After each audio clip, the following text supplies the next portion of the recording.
Felisa, Olan, Ervin, Ruby, Bintang. What if you become a doctor? Bagaimana jika kamu jadi dokter? Membantu orang sakit supaya sembuh. Menjaga hewan. Membantu hewan yang sakit. Bagaimana Bintang gimana? Membantu hewan yang kesakitan. Dapat menyembuhkan orang yang sakit. Bisa menyembuhkan orang dan memberikan obat. Bisa memberikan anak-anak obat. Kamu mau jadi dokter apa?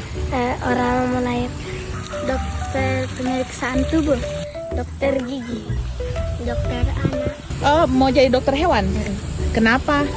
Bisa menolong hewan yang kesakitan. Kalau jadi dokter, bagaimana itu lihat kerbau yang luka-luka karena silaga? Baik nggak kalau kerbaunya diadu di silaga? Tidak baik. Kenapa tidak baik? Karena